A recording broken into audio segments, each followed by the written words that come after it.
The Chancellor has just announced that the furlough scheme, where the government insures people's salaries up to 80% to a cap of £2,500, will be extended until October. There was massive talks this week that the furlough scheme was going to be ended and it was going to be cut short, and that the remaining months, or would, if they did extend it, would be on 60%, if not less. And that, of course, would have meant financial misery to many families and would have caused unnecessary economic suffering during a pandemic, when parts of the economy are now being opened up again in a phased format, such that pubs, restaurants and bars may not open, some of them, until September or August.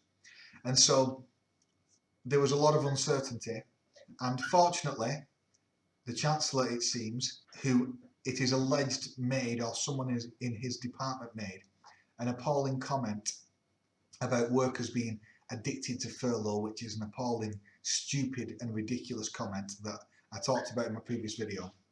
It seems they have bowed to pressure from unions, from the general public, where there's been this massive outcry that they have to extend the scheme, and so they have extended it, which is the right thing to do. Now, of course, there are lots of unknowns, because he has announced that staff will be allowed to start coming back part-time and still get furlough pay. We don't know the full details of how that will work. And a caveat, though, is that from August onwards, they are going to ask companies to contribute to some of the furlough costs, to some of the salary. It's not clear how much they will ask companies to do that. It's not clear if some companies can afford to do that. And it's not clear if the company says no, can the companies just lay them off? Or will there be some other type of restriction from receiving state aid if they do that?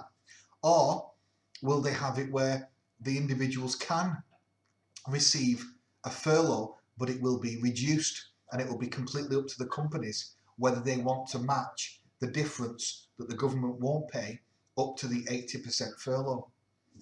These are unknowns, and these will have to be sketched out, and the devil will be in the detail.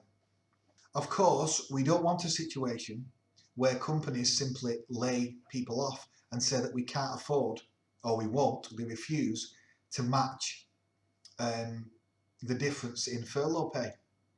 And so one downside could be that they don't place any restrictions on companies and they let them just give mass layoffs as one possible outcome. Another one is that we wouldn't want it where, if the contribution of, say, 20% or whatever isn't matched by the company, but they allow people to remain onto furlough but on, say, 60 or 50%. Again, that would mean that would be unfair on the workers who would be suffering through no fault of their own because of this pandemic. So it needs to be kept at 80%. And he has not, as far as I am aware, come out and said they will insure the hundreds of thousands that are being missed from the furlough scheme, such as the new starters and the seasonal workers, who currently are not receiving a fare. They're not receiving any insurance off that scheme other than being forced to go onto universal credit. He hasn't come out and said he will change the details so that they can be caught and insured. He hasn't changed it, as far as I'm aware, so that some salespeople who receive a very small salary but receive above, say, £2,500 or up to £2,500 in bonuses and commission, he hasn't confirmed that they will cover, the insurance will cover 80% of all income for individuals like that, where clearly, if they're regularly receiving commission payments but have a small salary, it would be fair to give them the 80%, even though some of those payments are from commission and bonuses. That's not fair. They should get insurance on that. He's also not come out and confirmed about self-employed. Is the self-employed scheme going to continue? And is that going to be adapted so that it catches the millions that doesn't catch?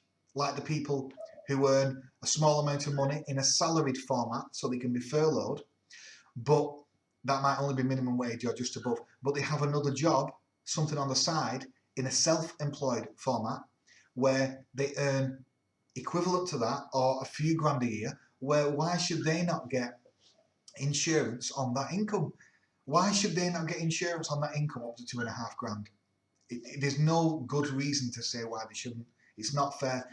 And those who have only just started as self-employed in the last year, and those who are PSC directors who pay themselves in dividends, so won't be receiving a significant amount of money because they can only furlough the salary, and those who have a higher profit than 50 grand a year but have invested heavily in their business and so they don't actually have any cash currently.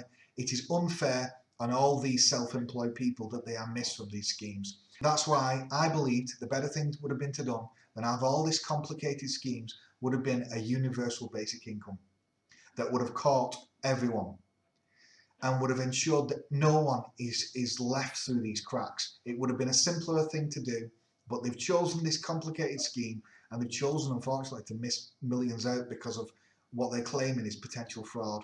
But ultimately, now is not a time to be worried about petty, small-scale fraud when people need cash to keep the economy going and to put food on the table.